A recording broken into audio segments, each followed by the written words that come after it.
Hey, Christopher, how you doing? I've got your work up here. Thank you so much for submitting and giving us this little kind of written description of your experience. So let's go ahead and take a look. There's a couple of things I want to address in your writing, then we'll go straight to the banner, take a look at that. So print the banner, I didn't take much of a risk. I'm not much of a seller. I took the lower part of the print, that being the beach scene. And I think it's a good choice. I do. I want to talk about that image, though. I think there's something in that image that really could be improved. I'll talk about that in a second. But I think that's a good crop. I do. I think there's enough there. It definitely, it works. Some things I need to edit. Summer surf sand. I'm not sure why this isn't purple. Check your color mode. Make sure that your magazine is in CMYK and your banner is in RGB. I had the text selected, maybe put in the wrong color value. I also did summer surf sand. All right, let's go ahead and take a look. So let's talk about the background image first. Oh, by the way, in the course announcements, I had requested that all students post a copy of their magazine ad along with the banner in so we can comment on the adaptation, successful adaptation. But I don't see the magazine here, so unfortunately I won't be able to comment in that regard, just so you understand, right? So let's go ahead and take a look at what we have. So the background image itself is a little bit, it's creating a little bit of a very, very uncomfortable visual tension. And the reason being is because the horizon isn't level. You're never going to ever look at a body of water where the horizon isn't level. That's just not how water works. So this is a very, very unnatural scene right here. I highly recommend leveling that out, recropping, and replacing that. And in the course announcement, there is what that announcement dealing with how to create the banner ad from your magazine ad, and that shows you exactly how to crop at 1280 by 300 at 150 ppi. So that's an awesome tool right there too. So be sure to take a look at that. But we got to get that ocean to be perfectly level in the composition. The next thing is the logo. The logo is distorted, and we can see that if you open up the style guide and compare this to the original logo, you'll see that it's distorted. It seems to be squished horizontally, but not constraining the vertical proportion.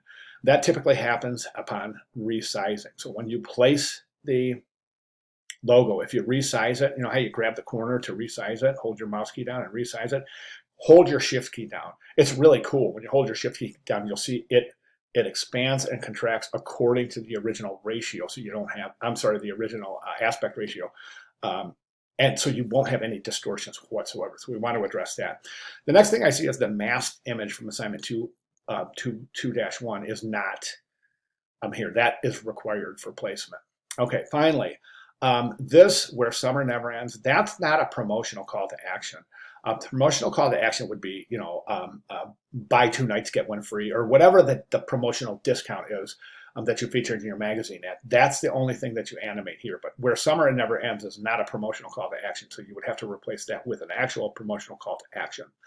As far as the layout itself goes, Summer Surf Savings is your headline. I think that's a little small. I would increase that. Watch my cursor, something like that. And then either try a different color there. That brown is not working. I would say either the purple or the light purple or even the white from the logo.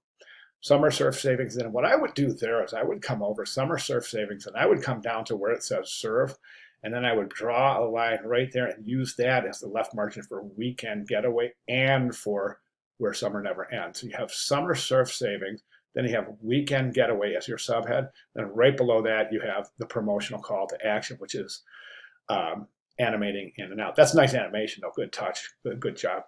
Not too fast, not too slow. That looks great. And then finally, location. Yeah. You don't have to include the entire contact information, but certainly include the location, being that this is located in the Caribbean, which many do believe to be the most beautiful area in the world. So you definitely want to use that in your ad. So something like located in beautiful St. Thomas, U.S. Virgin Islands, or something that you don't have to include something like that. You don't have to include the entire contact information. Okay, so that's where we're at, and there's where we need to be. So if you have any questions, or if I can provide any clarification, please let me know. I'll be glad to do so. But let's go ahead and get those changes made for the final submission for this project, for the campaign, I should say, for Final Project Part 1, the magazine and banner ad is due during week 7. So we're coming down to it. Time is of the essence. I'd like to see you make these changes, and let me know if you have any questions. If you want to resubmit, go right ahead. I'll be glad to make additional comments. If you do submit, definitely include your magazine ad so we can talk about adaptation. All right, fantastic, Christopher. Again, the most important thing at this point right now is to get with me if you have any questions at all. Great, fantastic. Thank you very much, sir.